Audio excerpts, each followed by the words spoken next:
And then what? All right, let's roll.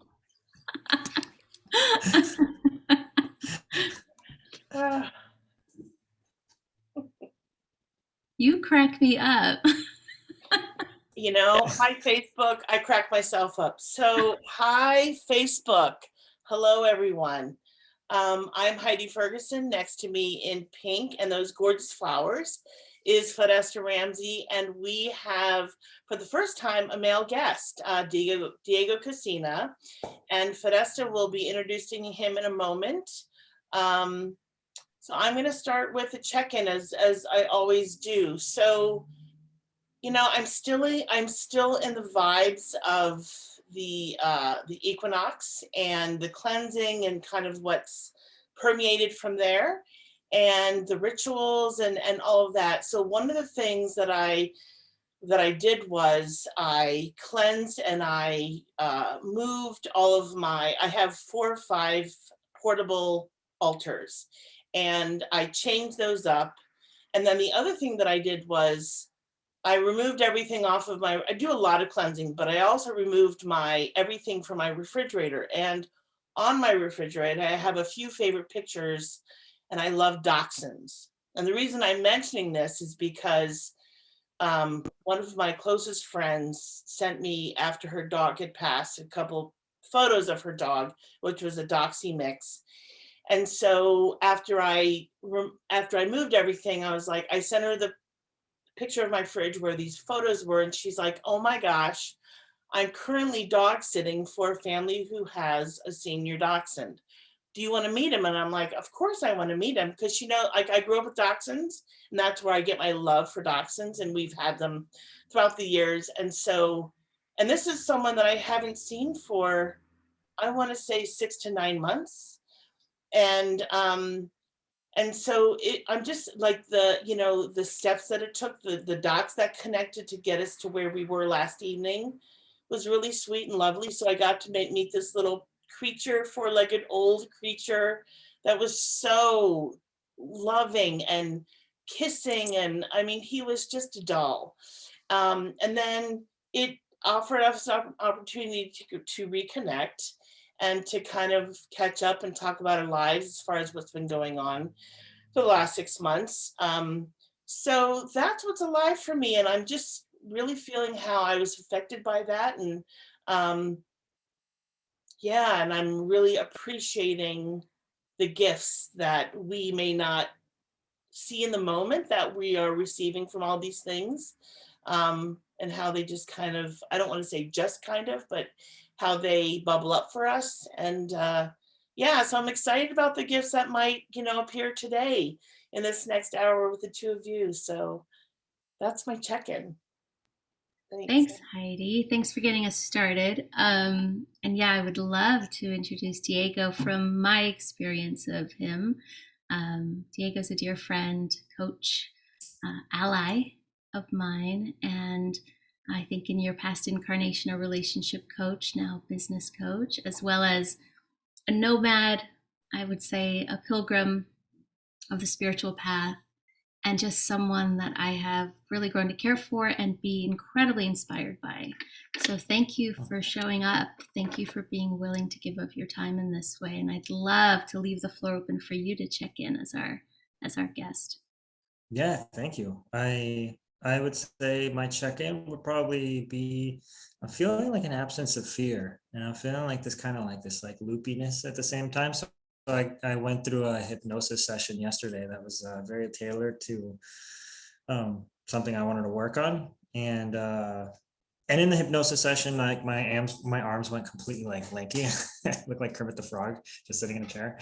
And uh and so I don't know, I kind of like, it's been this interesting kind of, yesterday it was to some degree, I wouldn't say a wash, but it wasn't like full on productive. And then um in the way that productivity is rewarded in society, let's say. And but today I found myself like moving from one task to another, like just really getting a lot of things done that needed to get done. And spent the last several weeks going through heartbreak, going through my own internal challenges, like trying to find me again, and then and so I'm like back and working, and yet I'm not doing it with any level of stress or anxiety, or it feels really kind of like flowy, and so it's a cool vibe. Yeah, so that's where I'm at right now, I guess.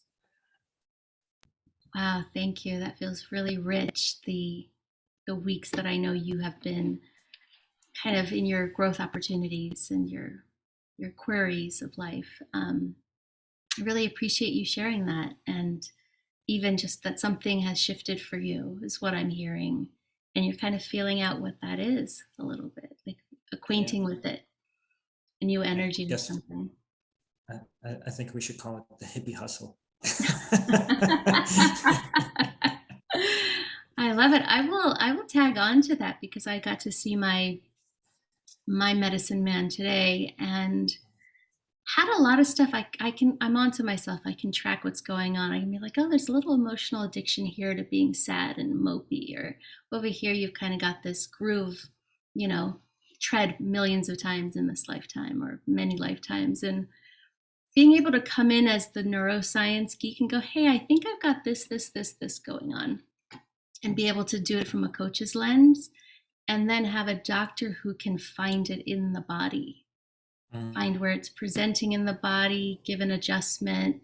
Um, did a really deep, like ozone, not the kind that Heidi you've talked about, but more of a paddles ozone thing I can tell you about through the skin. And there's, I think my aha was there's what I can know mentally, right? And I could chart out what I am experiencing to help someone who's helping me. But there's something very different about being witnessed in it, being seen in those things. It's almost like telling your secrets. And then having them actually work on me. Like that physical, I can't explain it, but there's something to the touch and someone else is witnessing. It feels really powerful to me. Heidi, you saying, we're only as sick as our secrets. I think I heard you say that once. So just any way that we do it, all three of us help people. And I just want to hold this recognition that each of us do that for others, right?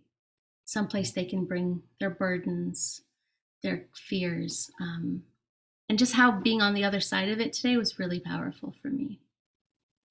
And not just my appreciation for my ally, but also being like, whoa, and I do that too in this mm, world. It's a really mm. cool connection point. Yeah. And more power to you. That's awesome. Yeah, I love hearing that, and thank you for sharing that, Fedesta. So, um, I think I don't know that I necessarily consciously recognize it every day of my life of the work that I do. Um, and when I and I'm also I'm still humbled by it, and I hope that doesn't ever go away. I'm amazed. I'm like, not I'm amazing, but I'm amazed by how it shows up and what it does, and most importantly, what it does for me. Because even though that's not my conscious intention, what it does for me is I don't even know that I can name it in so many words. Um, but yeah, so anyone who does our work, which is all similar, connected in some way, shape, or form. Um, yeah, I think it's important. I think it's great that we recognize it when we recognize it. And to certainly, I want to say, is it okay to say give ourselves credit for it? Like it feels a little braggy to do that, but I'm like, no, I think that's important too. That Yeah, I'm all for oh, honest. yeah. Sorry, I'm all for the honest self praise. I feel like the US does this whole don't be too big for your britches thing. And it's like, no, I think honest self praise should be the way we live, right? It's like the antidote to self loathing. Mhm. Um, yeah. And I want to jump to you, Diego, just on this piece of, I call it the alchemy of contribution. That's what it feels like for me when I'm serving. And you said it on our last call, like the client's not the only one getting something, like that you as a coach, what Heidi's talking about, that you also feel served by serving. Yeah, I remember a few years ago, I was like I was going through real heartbreak, and I would say that like so I would post a video every single week. That was like my thing that year, and that little bit of discipline like is what grounded me in like an ever enveloping chaos. And I think having people reach out to me and say that for whatever reason something I said helped them, like I get me it's like a sense of solace or refuge in that like really dark harrowing moment. At the same time, you get those moments where you're like, well, am I an imposter, because I'm going through my own thing. And so I remember that experience several years ago. And this time when I was going through a real like heartbreak, which is literally only like a month ago, not even. And I decided to actually raise my hand and put my name out there as being a person that's going through that right now. And what helped me as well was that other people were, so being like kind of on the giving side of things, but then also on the receiving side of things. Like I remember I like it's so emotionally powerful for me that it became a very strong like it's a very strong moment within that entire like month-long span. Was me sitting down at breakfast. I read this particular, I'm just scrolling through Instagram or Facebook, just trying to like get my mind off of things, and I just see people putting like very insightful, very like positive, uplifting advice, and it's like hitting me. I'm letting it hit me. And then and then later on, I was going to take a shower, and I've always had a challenge with two things. With one is crying. I can name the number of times that I've cried in like the last several years, and then when I do, it's like just a couple of teardrops, and I'll stop it. And in recent conversations, I let it. My friend was telling me like, hey, just you gotta let this thing go. You're gonna feel so good afterward. And I guess I had my own internal traumas around that. And so that was one. And the other one was actually like to some degree like receiving love, like actually letting it hit. And so I posted a story or a comment, and like that I was going through a hard time, and that I was reading people's things, comments, insights, whatever, and that it was helping me.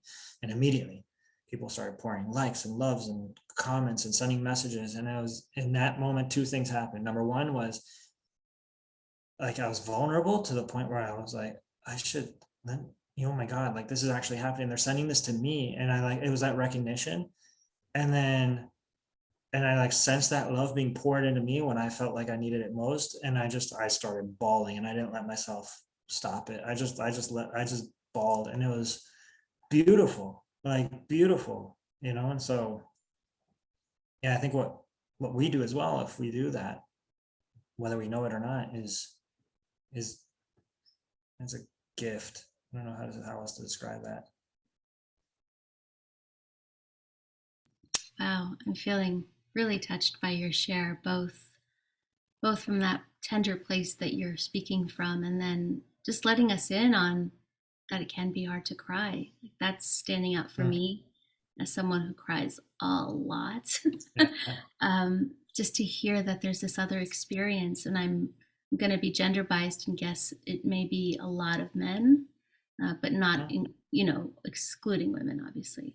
Um, yeah, and what you're talking about of letting love in, right? Like us helpers, I think, can be very good at giving and nurturing. And I know I love that quality. I love when I'm in that experience. I feel most connected to my heart, most in mhm, an action of love. And there's something really beautiful about yielding to love from others. It feels a little like I can't control what they're going to give sometimes. That control part of me gets a little like, what's it going to be if I tell someone I'm upset? And to be loved in the fullness of who we are, like that feels like everything to me.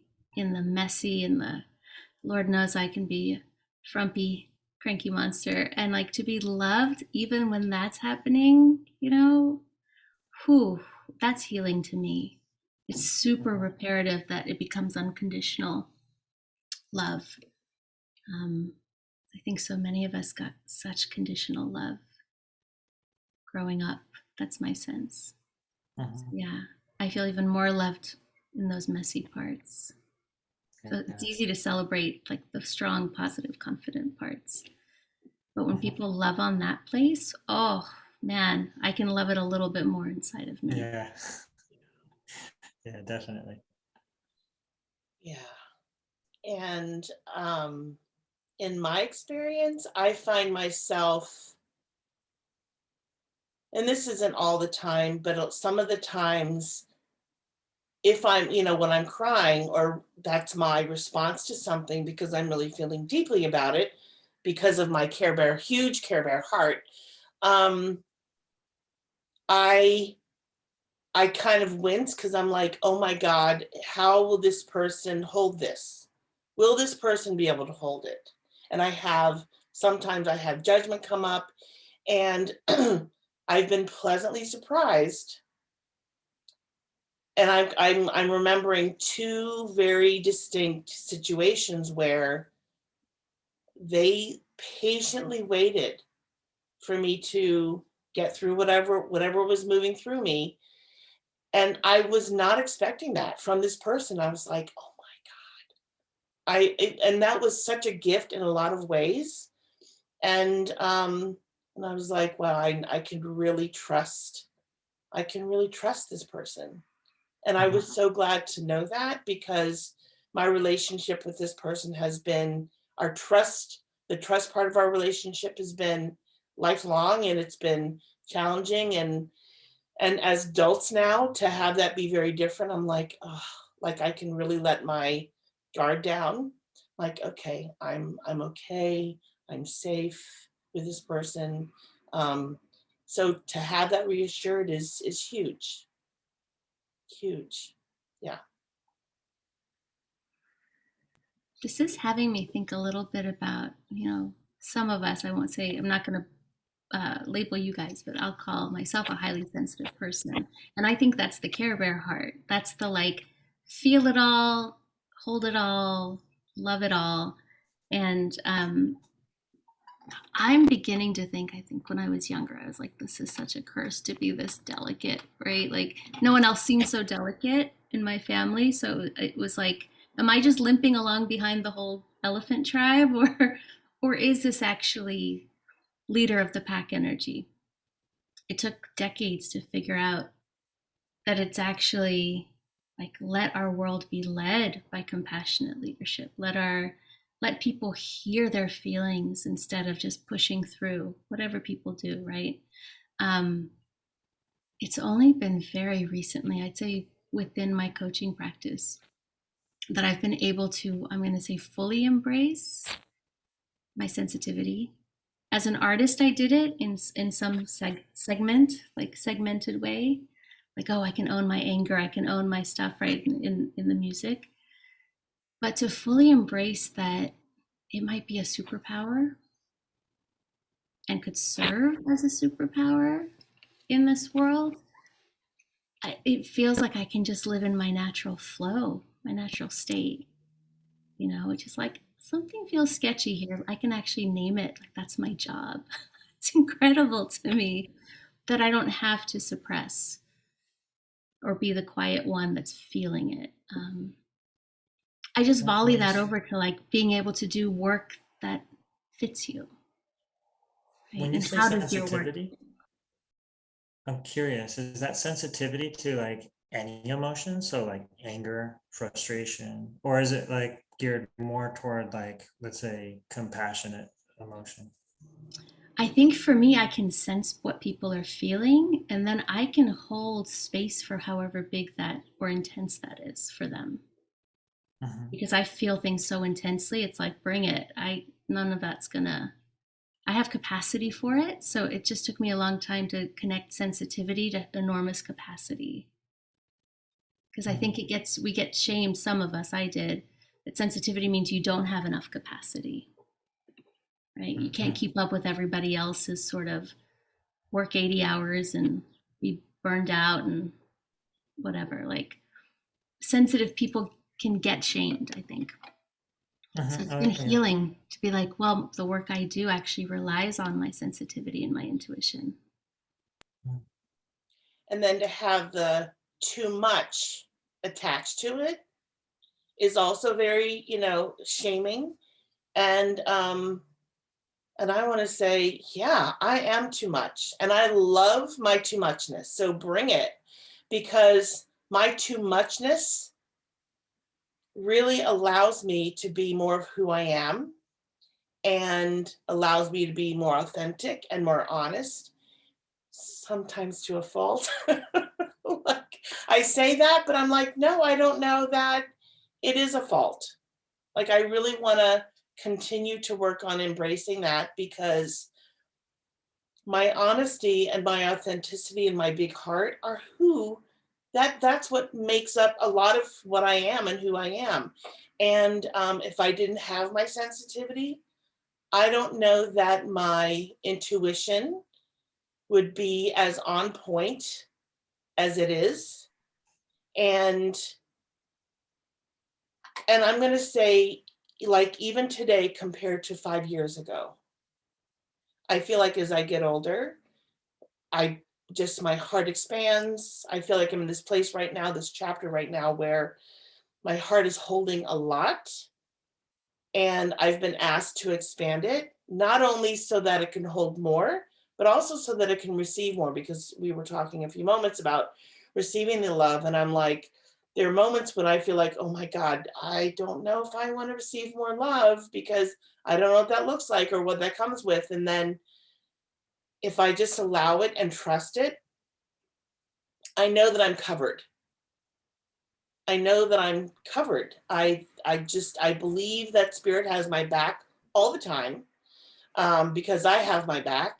And so, yeah, that's all part of my journey, part of my process. Yeah, I'm curious if that resonates with either of you. I'm fascinated by something that I feel is coming up.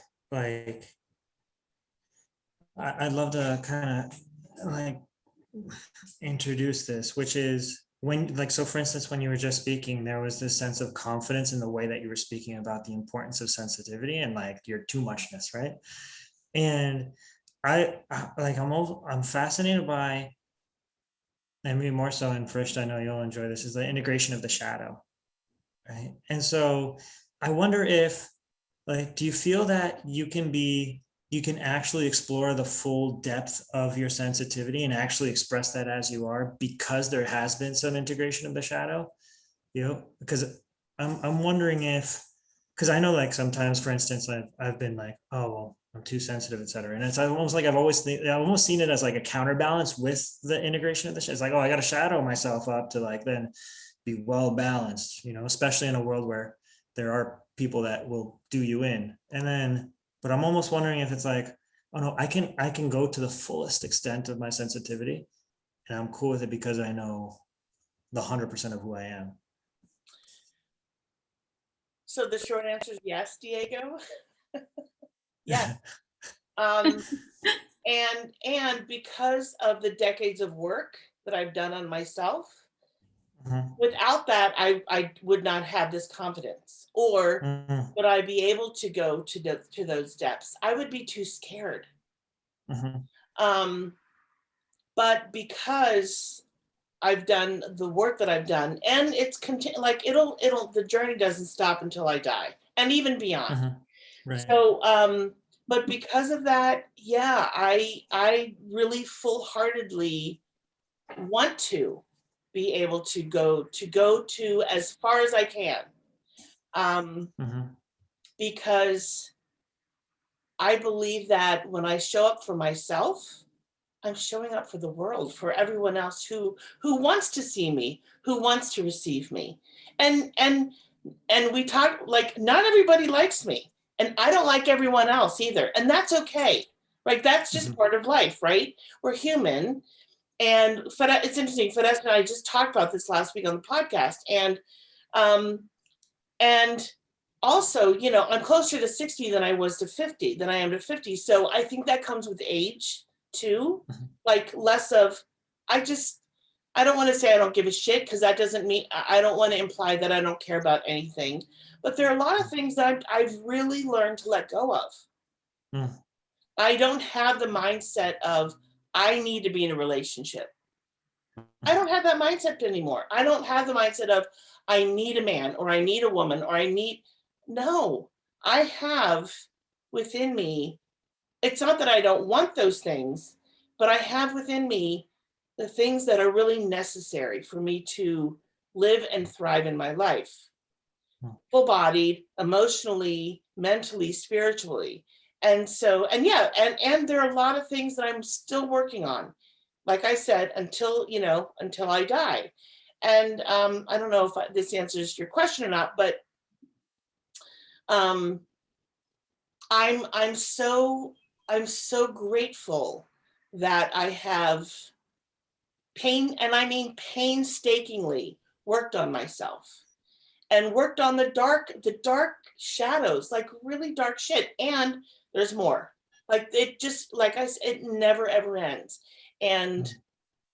I have a love-hate relationship with that. I think probably most of us do. Mm. I can't say, oh, bring on the darkness, but without the darkness, I can't be fully Heidi. Like that's Mhm. all part of me, right? Like we have Mhm. Mhm. light and darkness in us. So anyway, feel like I'm repeating myself, but yeah. I love Yeah. it. I love you reminding us that sometimes some of that is time related Hmm. too. I think some of us who are like, I know me, it's like I see my friends who are in their 60s and go, man, I want to be that unfiltered and raw, but I'm not quite there yet. And unlike Heidi, I do want to be liked. I'm not going to lie, I do. In my 20s, I wanted to be liked and I would change my behavior to be liked. In my 30s, I slowly stopped changing my behavior to be liked, but I still wanted to be liked.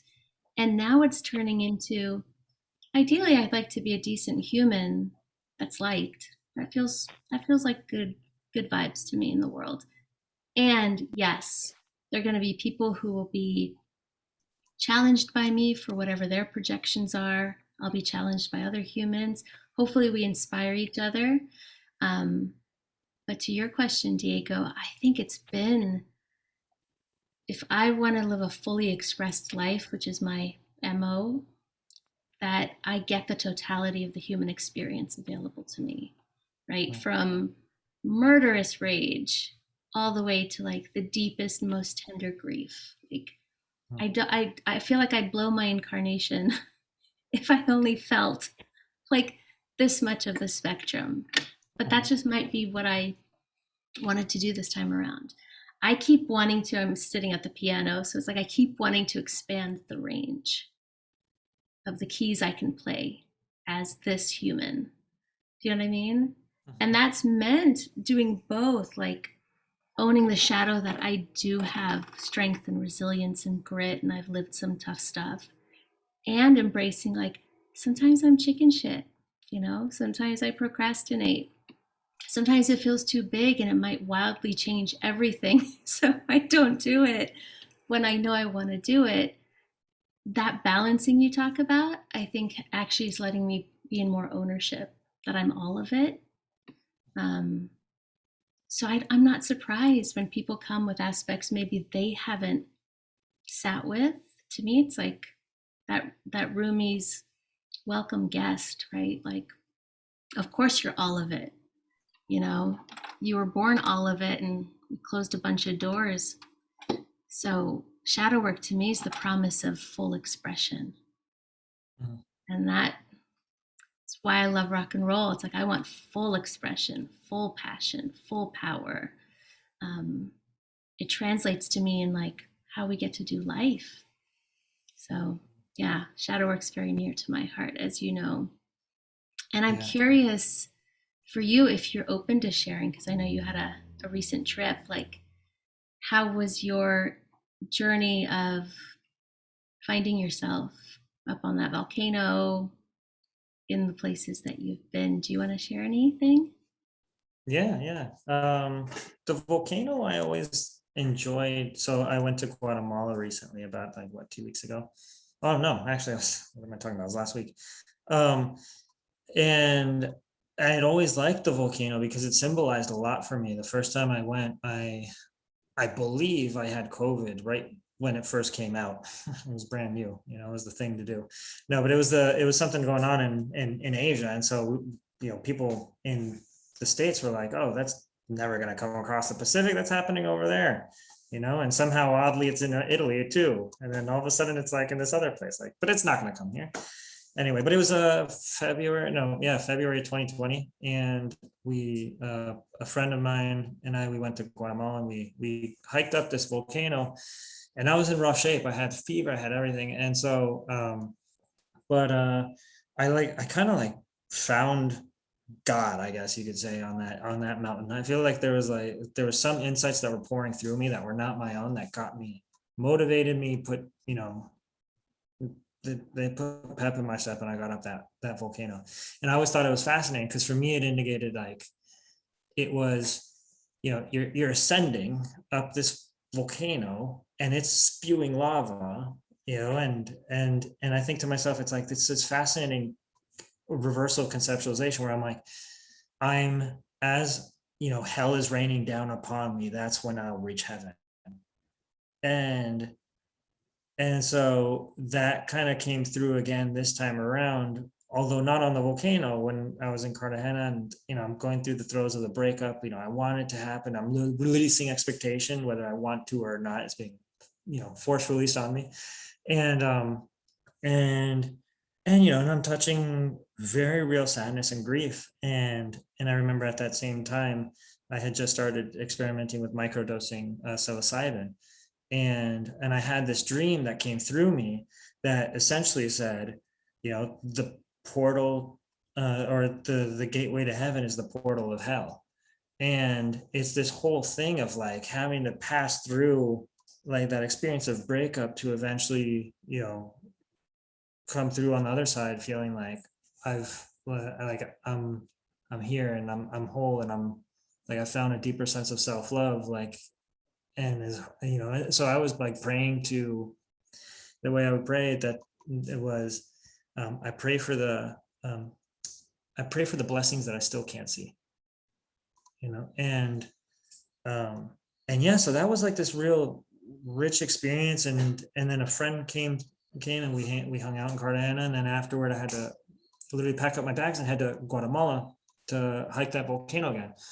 This time I didn't have the same experience on the volcano. I feel like sometimes we're trying to chase the same epiphany or like a deeper level of it. And this time it was really just like focus on your next step, breathe, and have good posture. That's what the volcano taught me this time.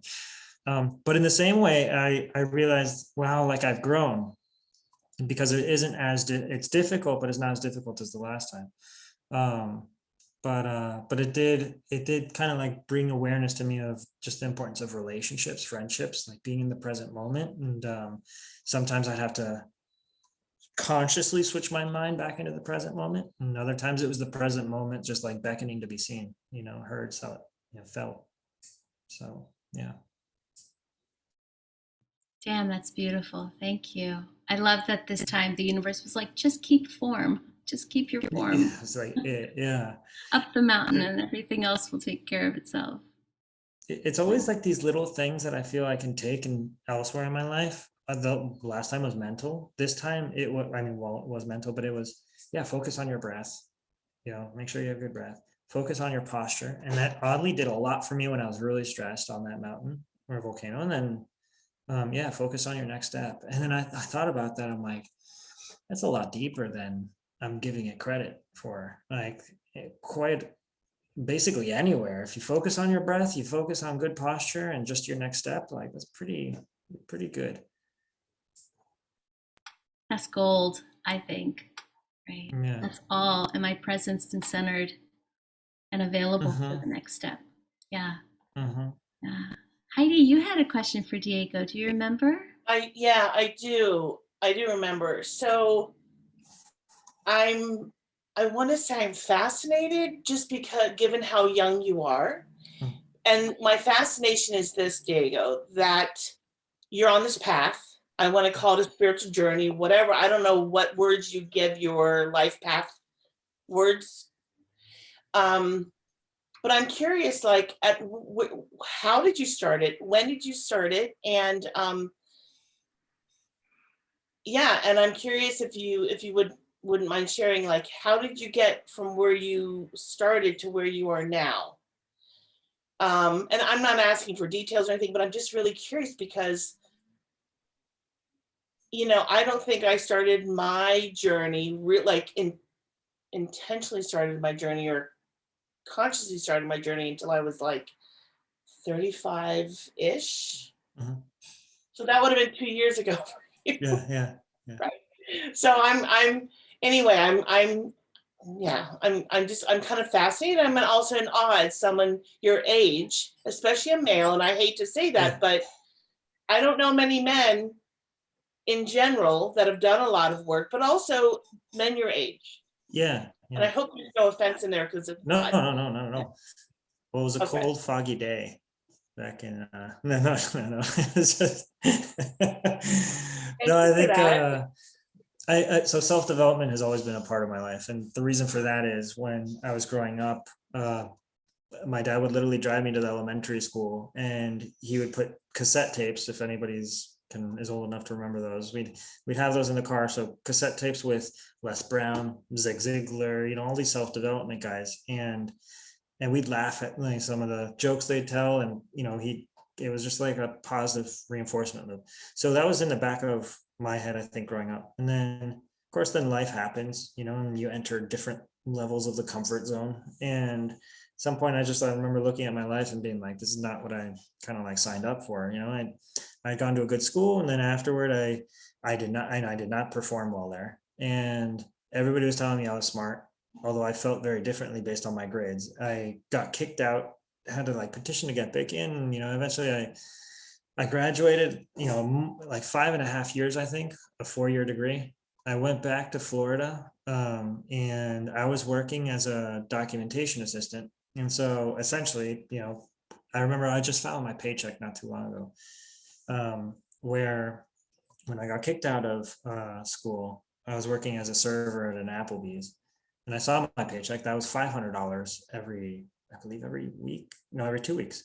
And then when I left, when I got out of like an Ivy League institution, and I was working as a documentation assistant, my paycheck was $1,000 every 2 weeks.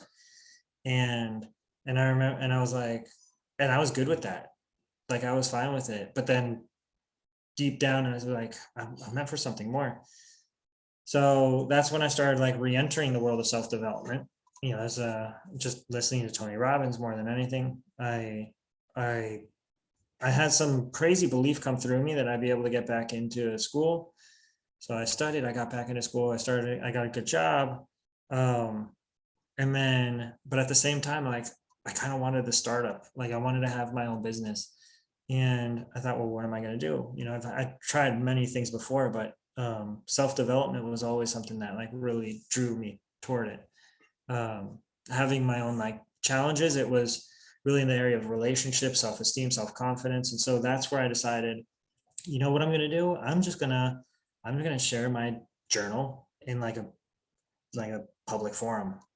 And so that became a video journal. It was like my way of containing my insights within like a little 3-minute segment, like some challenge that I've overcome with some mindset. I always like thinking about things differently. I think school taught me that, and so I started recording these videos, and these videos started to take off. And I was able to kind of like reverse engineer what worked and what didn't work. And yeah, so I grew my audience in the dating and relationship space. And of course, as life has it, you think you're moving up in this particular direction. You think you have it all sorted out. It's like, golden fields ahead. And of course, then trauma finds a new way to hit you.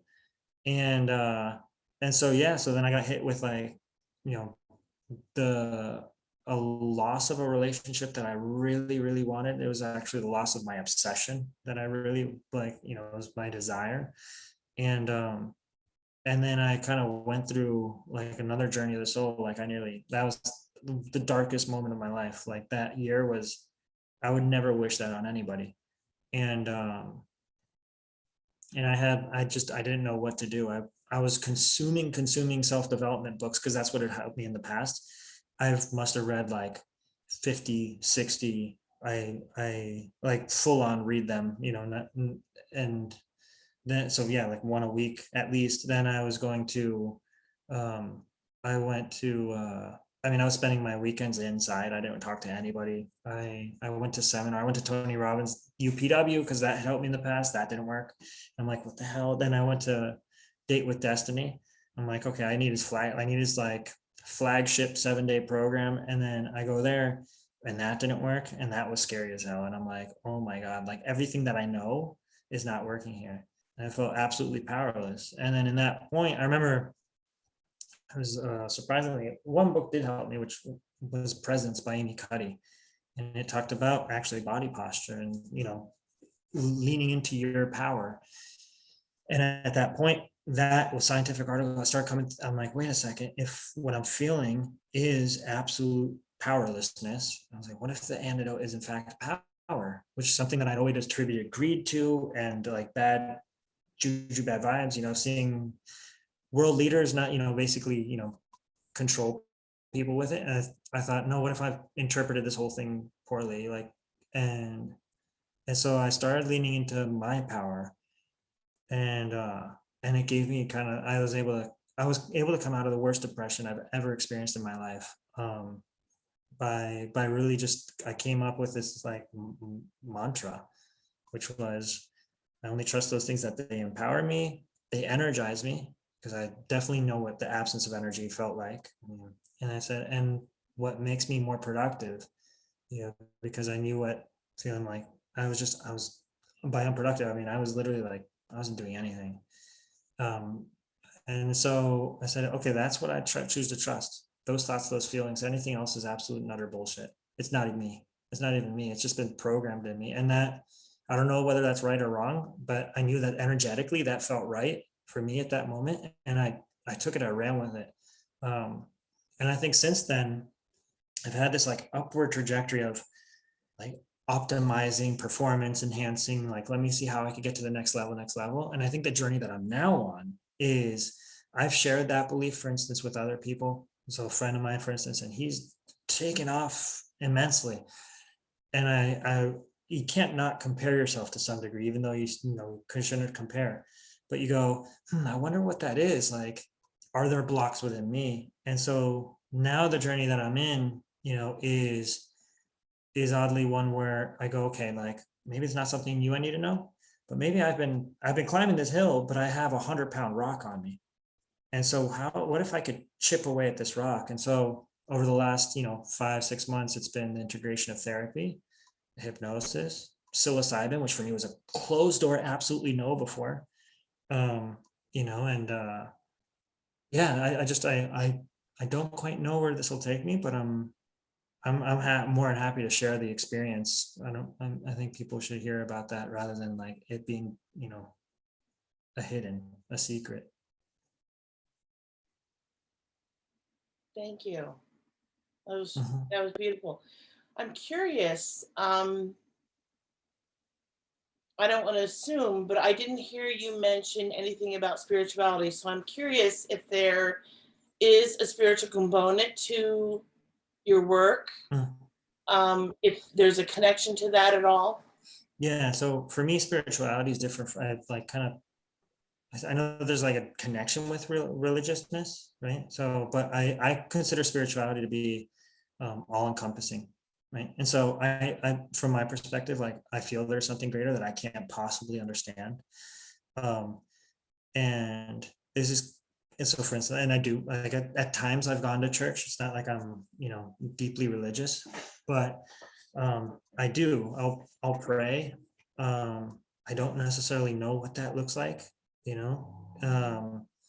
I've also had this like perception recently where as a result of this work, I've been thinking more about, I've always conceptualized as like heaven above and hell below. And recently in a hypnosis, I was thinking about the dream world as well as, the clouds are up above and the ground is down below. And through this hypnosis is actually a hypnosis that takes you through the path, like the storyline of Inception. And Inception, I think, is fascinating because you enter the dream world and then another layer dream and another layer dream, another layer dream, to the point that you get to the safe that has that particular belief that you've, or your trauma or what that is, right? And so then what that did was it conceptualized me very differently. I thought, I've always thought that the dream world is an extension of reality. And so when somebody would share their dreams, that I would go, yeah, well, that's just like, it's a way, like, yeah, you saw a bus during the day and that's why it was in your dream. But then what this journey has shared with me is, there's a very real possibility that the reality is an extension of the dream world. And so then rather than conceptualizing dreams up above, I started to think about it as though reality emanates forth from the dream, which can be both like the dream or the nightmare, right? The heaven or the hell. And I became so much more open to, the idea of religion, the idea of spiritual. I'm saying idea, but the idea of spirituality. For instance, earlier today, I was speaking with somebody around witchcraft. I had an experience in psilocybin where like my grandfather gave me a gift, and I was bawling and bawling and bawling, and so actually being connected to spirit is something that my mom would always like tell me things like this, and I like past life regression, and I was always like dismissive of it. And I think going through this experience now, I'm like, oh no, that's in the dream world. It's like every time we enter that dream world, whether it be in hypnosis, in an actual sleep state, when we go through a psilocybin trip, let's say, when we go deep into prayer, it's like we're entering that dream world. And it's like there's evidence of that everywhere. It's like every book, every art piece, everything that you see out here is like evidence of what's in that dream world. And so I'm starting to see reality very differently. It's like, oh no, like now it makes sense that I can make my dreams come true. It's like, no, this is all a fabrication that I've created. And it sounds crazy as hell until you do it, until you've gone through that. So yeah, it's a long story short. Yes, I I, think there is a I, strong spiritual element. I just want to say, I don't find it crazy. I feel like our thoughts become things. And I was reading a great article about emotional addiction and how people can be really addicted to feeling a certain emotion, even if it's not a great one, but it's a comfortable one. Mm-hmm. And it had me thinking, wow, if someone's groove in the mud is always to that neural pathway, then Mm-hmm. aren't they going to see through a dirty lens, and aren't they going to create their reality through that dirty lens? Like, it all clicks for me. And what I hear you saying, which is so beautiful, is this place of, well, if I know that, if I know the root of the root, right, and I know that my energy can pre-pave my next reality, whatever that is, like, then it's being a creative, it's being an artist in Mm-hmm. this life. And Heidi's nodding, so I'm going to bump it over to you. You do see me nodding. Yes. I also don't think it's crazy. I think I've always, in some way, shape, or form, been one of these people who does believe that even though we're human, like there's a lot within us that we can create and have power over, and power in a good, and power in a good way. And and there's something that I've been working on, and I have continually seen this same scene in my head. And I'm like, all right, I'm not giving up on this. This will happen. I don't know when it's going to happen, but it's going to happen. And the outcome, I don't know. I don't know how. Doesn't matter how. I just know that at some point it's going to come to fruition. So yeah, I'm all over that. I'm all over the energies and everything that compounds and comes together, because without all of it, it doesn't really mean much to me anyway. Right. Yeah, that to me is like super abundant. Like, and I'm leaning more into that energy more and more and more. And like it's almost like, it's like not actions that lead to abundance as much as abundance that gets very much translated into the actions. Yeah. Yeah, I say crazy because like, I mean, I've been on the opposite side, and it's like, it's almost like, I remember what it felt like to be powerless, and I remember what it felt like to feel real power. And it's almost like it's two languages that are very different. Like they're not speaking the same language, these people, and or even myself in these two moments. And so it was interesting because I could very much see like the things I would respond to when I was powerless, or perceive myself to be powerless, better said. And like if I were trying to like empower myself there, it was like, oh dude, you're crazy. And then when I'm like entering the empowering state, it's like, like it's almost like I don't even want to entertain the powerless conversation that like tries to take me off like my journey, so um yeah, I don't know. Yeah, I don't know. I get that. I get that from, I was thinking of something different, a little more on the hormonal side of things over here, where it's like when I am possessed by my amygdala for like 2 or 3 days and everything seems hard and everything seems dire. And then my feet touch the ground a couple days later and it's like, oh, wow. Okay, that was the crazy train. That was me forgetting who the hell I am for a couple days, and it feels like hell to me personally. Like I fear that hell more than many because I'm no longer in touch or connected to that part of me that knows the bigger me, outside like the human animal.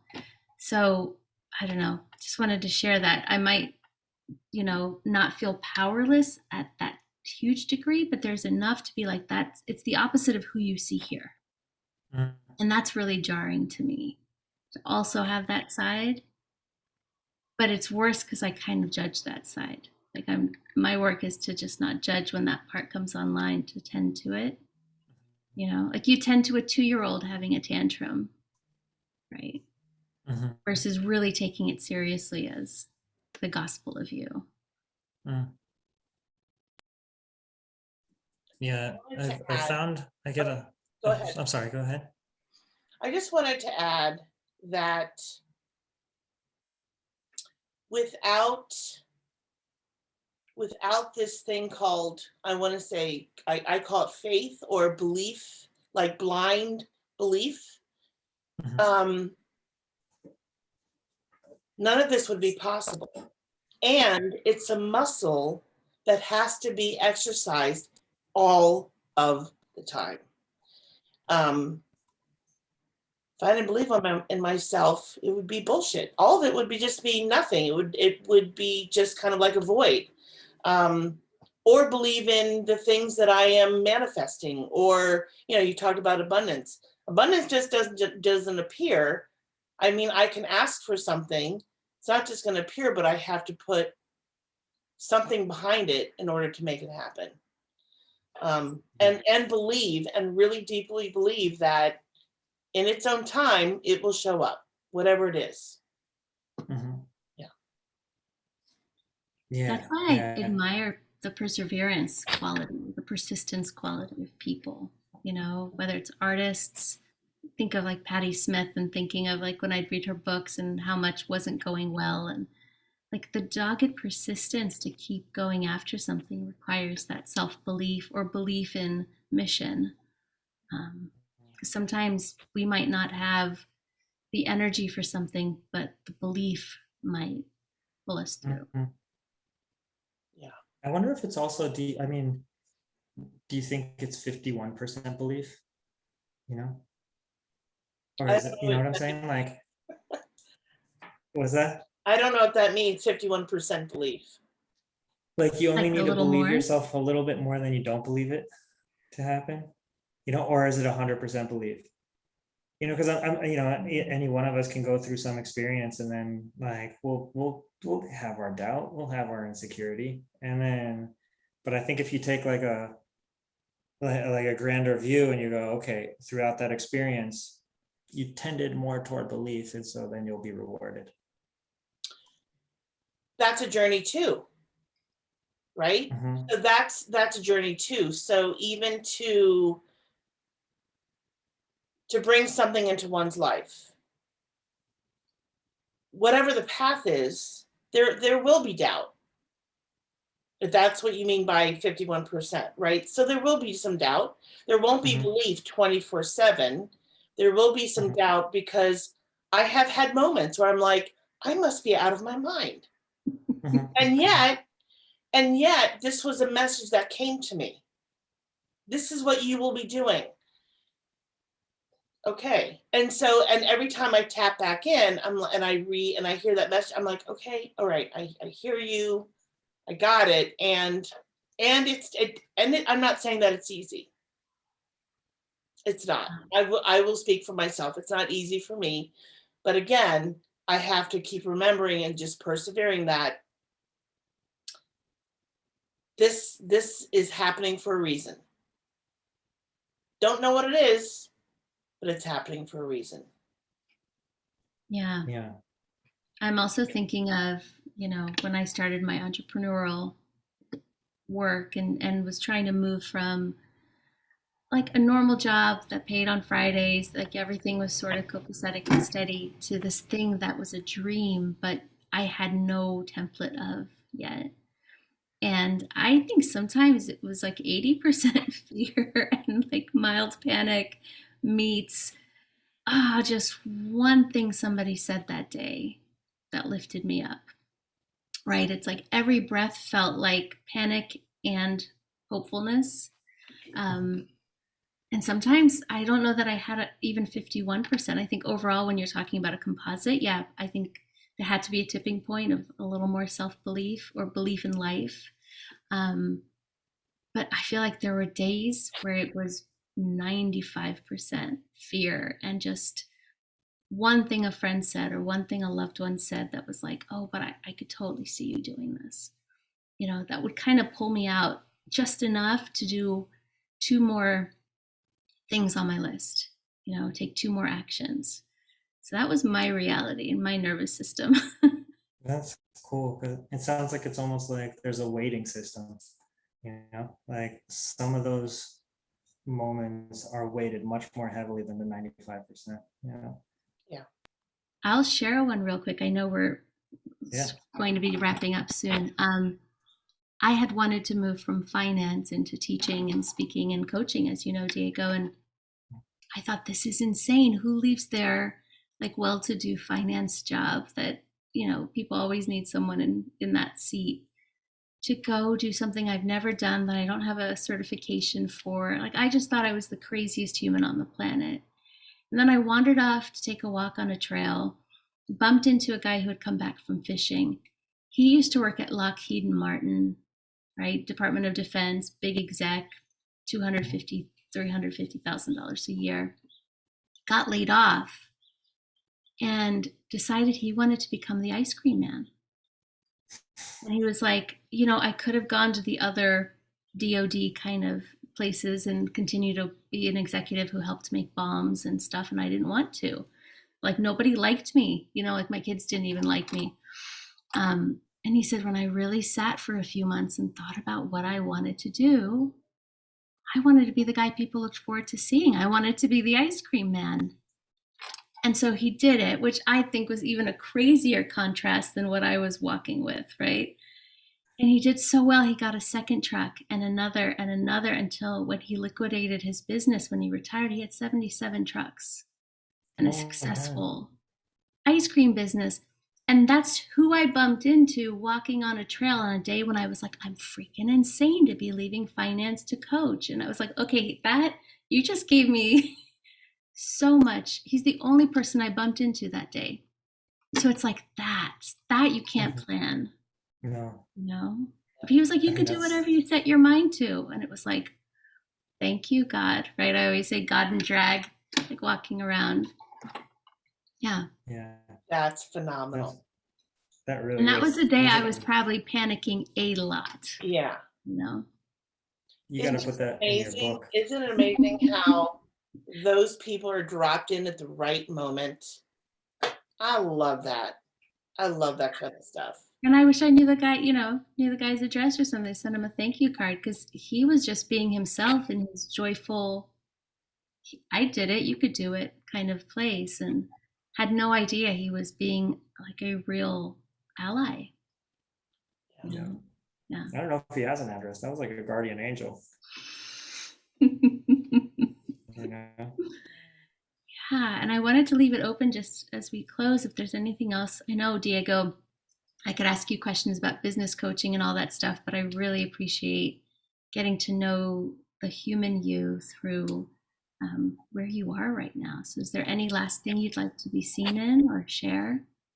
Honestly, I just, I mean, I want to thank you both for a deep conversation. I realize as I grow older, for me, a deep conversation is the most meaningful thing. And I've been thinking about the word deep as well as like, I think that's also the depth into the dream world. It's like to each of us share what we pulled out from that crazy or uncrazy world, and then say, hey, look, this is an art piece that I came out. Here's the idea that I thought of, and here's how I interpret things. And to share that, I think is like the union with God.